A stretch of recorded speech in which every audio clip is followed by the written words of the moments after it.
Welcome to my video about virtual learning environments. More specifically, looking how virtual learning environments provide teachers and students with new opportunities within the classroom. Alexander Mackenzie, 1998, believed that new technology is a tool to help with the learning of students, and by itself it will not increase or improve their learning. They're still going to need help and input from the teachers. One of these new technologies which have been created are virtual learning environments. Virtual learning environment provides many opportunities. In relation to teachers, it provides them with a new way to deliver their lessons to the students. And in terms of the students, it gives them an area where to keep all of the important resources which they're going to need. There's no set structure which VLEs will follow. However, according to Clark, 2008, in general, virtual learning environments will consist of the following. They will have course information, learning resources, communication information, e-portfolios and online courses.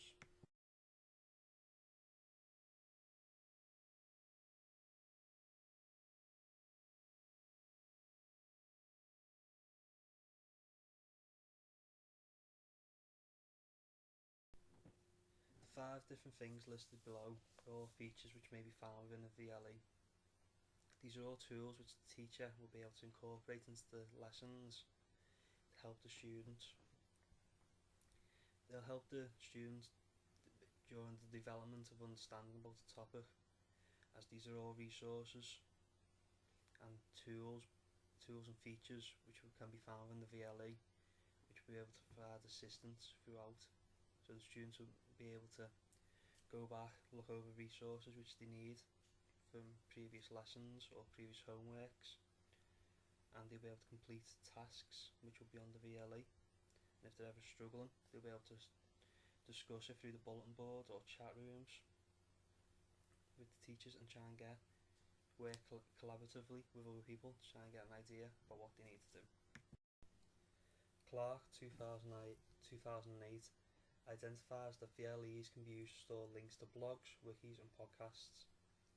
These 3 are different examples of computer-based learning tools. However, each one has a similar purpose of sharing information or opinions through a different medium. By using a VLE, these can be uploaded for others to see, depending on the settings which you choose.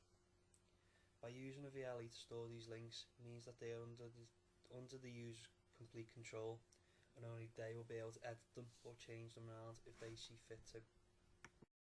Numerous research has been conducted about the use of VLEs within schools. According to Ainsworth and Amos, 2008, using a VLE can be a useful way of raising student attainment.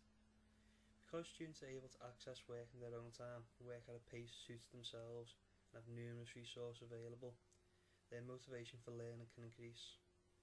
This theory is supported by Watson Lloyd, 2000, who believes students became motivated to learn and work as they were responsible for how well they did.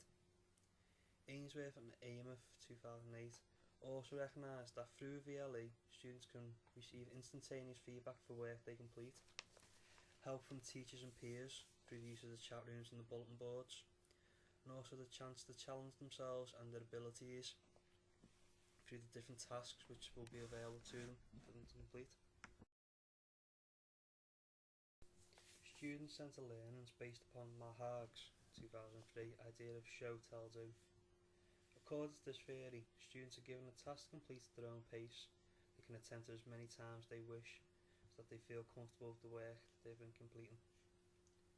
Blended learning means a mixture of self-led, on-screen activities and live seminars or workshops. An example of blended learning may be students complete a quiz about something.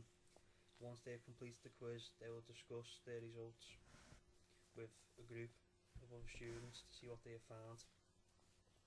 A mix of techniques have been infused together, hence the blended learning.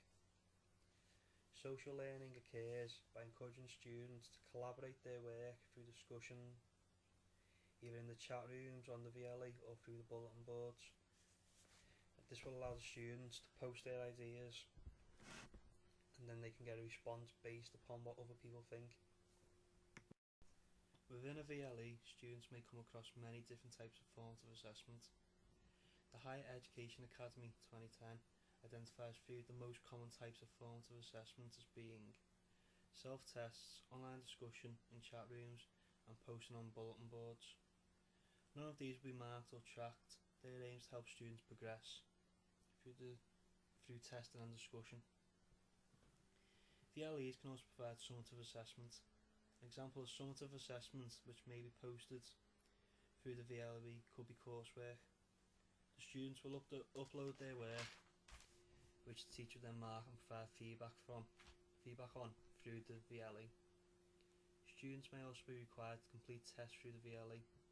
However, this raised the question that if the students are working at home, how can the teacher be sure that the students aren't working together, and that the summative assessment is a true representation of what the students have learnt?